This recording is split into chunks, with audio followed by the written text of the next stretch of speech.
Anyone who knows my channel or knows me in real life knows that I'm a huge Mario and Luigi fan. That being said, it's my favorite Mario series of all time, actually. I really enjoy these games, and I always have ever since I first played Partners in Time.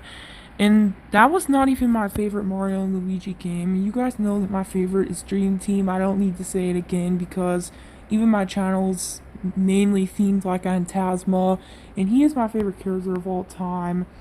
I pretty much enjoyed Partners in Time, Superstar Saga. I really enjoyed Dream Team, and I guess the Superstar Saga remake and the Bowser's Inside Story remake were okay. Like, I didn't really enjoy Bowser's Inside Story in general because I just found it boring, but the remake was alright, I guess, because it was like paced better in my opinion. It just wasn't that fun to me. It was alright.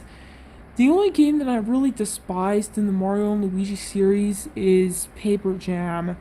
And that's not really a shocker to many people because Paper Jam was definitely everyone's least favorite Mario and Luigi game due to it lacking a lot of original content and just being boring overall.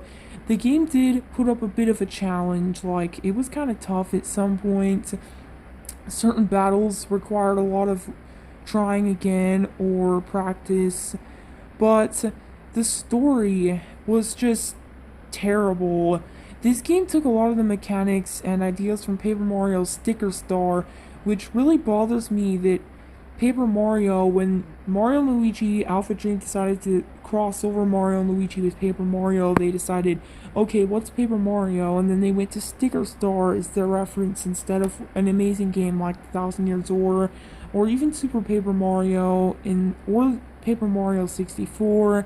We didn't get any of that, so we could have had a game where Mario and Luigi, like, the opening could have stayed the same. Luigi knocks over the book, but instead of a bunch of toads and basic enemies coming out, they could have had Paper Mario's partners come out, like Goombella, or even some of the pixels, and all of the townsfolk, Flipside residents from Super Paper Mario come out instead and have an actually interesting story where Paper Mario, Mario and Luigi actually do something other than just, oh no, Princess Peach and Paper Peach are captured now, go save them, with sticker star gimmicks and paper jokes.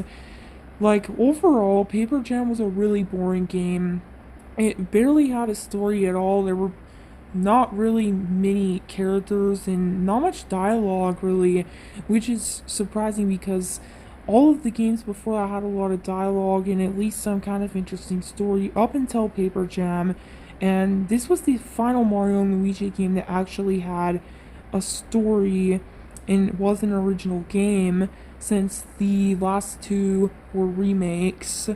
It just doesn't make sense to me, and honestly, since Mario and Luigi died, which I really missed the series and stuff, I don't know if we all wanted it to stick around if all the games were gonna be just remakes or Paper Jam 2, because Paper Jam was not good, to say the least. It definitely takes Sticker Star as a role model and incorporates Mario and Luigi elements into that. Plus, Paper Mario is too OP. Mario and Luigi die really quickly. Like, it just feels a lot less stable than Dream Team did, being in the same modernish style, even though Paper Jam incorporated a lot more of the 3D elements into it. It just felt a bit more, I don't know, felt like you take a lot more damage, you die faster. It was definitely like raised difficulty, except it was too easy because Paper Mario was always still standing after a massive damage attack that kills Mario and Luigi themselves. But then you have Paper Mario who's still alive with like at least 3 copies of himself. And that's why I had Paper Mario way higher level than Mario and Luigi, and I didn't even need them for the most of the boss fights. Once they died, I just finished the fight with Paper Mario since his power was really high and I used good gear on him. It just feels like it lacks that you even need Mario and Luigi, which is should have been the main point. They definitely should have not added the copy feature, copy block. because it just feels too overpowered.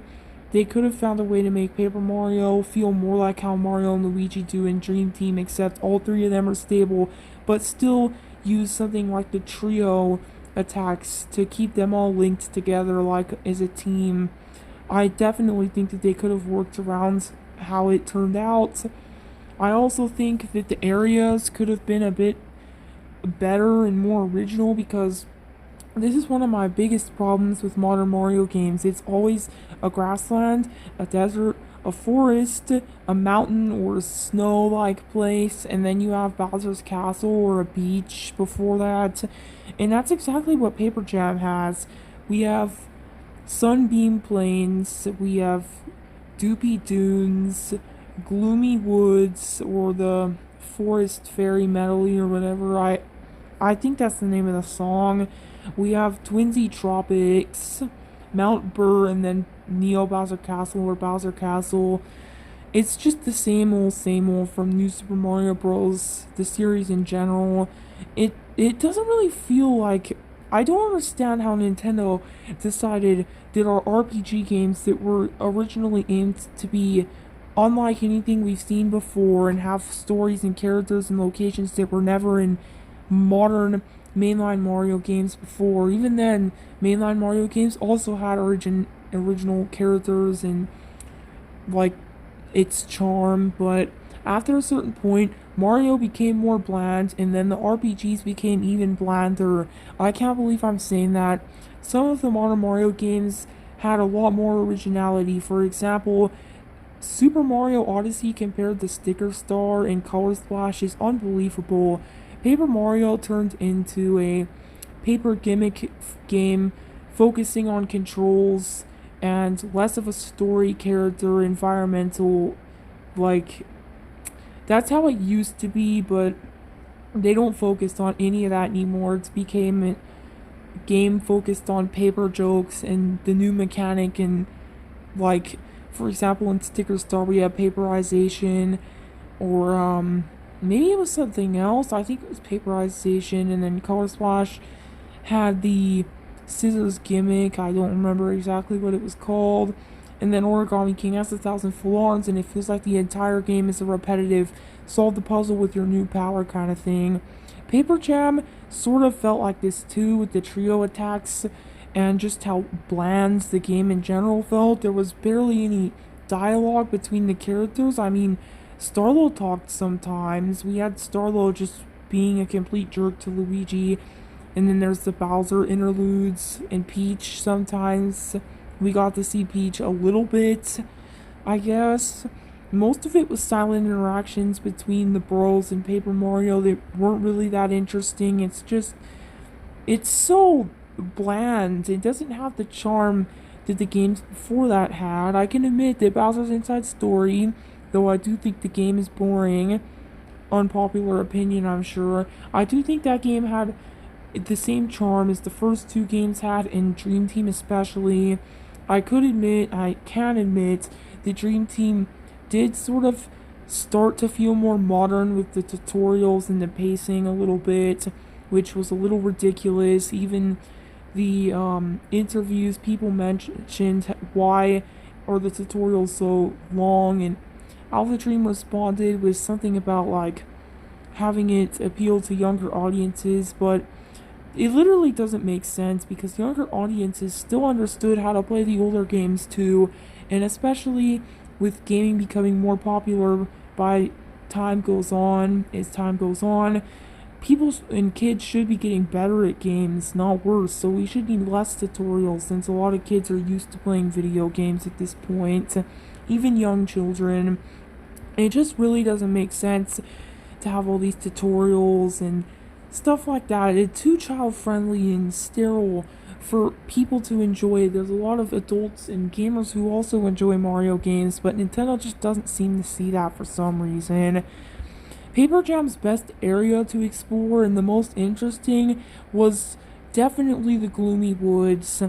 Overall, it was the most pretty and beautiful and fun to explore. It had the most originality for sure out of any of the other places, which I usually end up saying, just like in Sticker Star, how I think Chapter 3 or World 3, I should say, because Paper Mario no longer has chapters, now it's just worlds. Haha, New Super Mario Bros. Blah blah blah. Well, anyway, the forest areas or woods areas always usually end up being the best in these modern games. I don't know why. They're just usually the most interesting. And we did get to see Wiggler a little bit. There was some fun and interesting stuff here, I guess. It was a lot more interesting than Sunbeam Plains, and I really dreaded playing in the deserts. Doopy Dunes, I think it was called. It was just so boring, especially how hard some of the enemies were. I struggled a lot in the Charge and Chuck boss fights. It was really annoying. I got sick of it fast. I ended up using assist mode in this game because I honestly didn't have that much fun with it, and I didn't want to really challenge myself any more than I felt like I needed to, because it just didn't feel like the kind of game I wanted to really try on. It's just bland, boring, and when the difficulty is like that, I usually think that's a good thing, because I like to always try my best in games and have a little challenge to it, something that actually get stuck on and try to finish. But with this game, it's just so boring that I don't even want to finish it because of that. So it's not a good thing in this case. This game definitely could have been a lot better if we had more of the interesting and actually good Paper Mario characters from the first 3 games appear. And gosh, I hate saying this, even having like Kirsty show up is a character that helps Paper Mario, and like it would have been amazing and totally epic if Kirsty was there with Paper Mario and Starlo was there with Mario and Luigi, and when they first met, Kirsty and Starlo got in a huge fight because you know how Starlo and Kirsty both have a short temper. It would have been great and hilarious to see them fight together. That would have made the game so much more interesting if Kirsty would be telling Paper Mario how to do things and Starlo would be telling Mario and Luigi how to do things, and then they get in arguments about it. That would have added to the story a lot more and probably caused a lot more cutscenes and dialogue to end up in this game. But seriously, the only thing we see is Paper Mario, Paper Peach, Toad's enemies, and Paper Luigi's in the jukebox feature, which is sad because the developers apparently said we didn't add Paper Luigi as a playable character because there'd be too much going on. Yet in Partners in Time, you control Mario, Luigi, Baby Mario, and Baby Luigi, which is exactly how Paper Jam could have been, but replaced the babies with Paper Mario and Paper Luigi.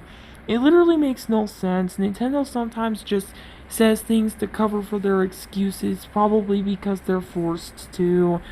I actually don't know the real reason. None of us do. It's probably a higher up at Nintendo that decides these things, and really the developers and teams working on them don't have a say in it, so I guess that's just how this game is. Like, I can admit the soundtrack was pretty good, and I honestly think the Come On remix was even better than the one in the remake. Like, seriously, how do you make a better remix of a song remixed from a game that's not a remake than an actual remake? It just doesn't make sense. Like, how is a remix in a bland game that's not even a remake of the original have a better remix than the one in the actual remake? Like, seriously, what is up with this?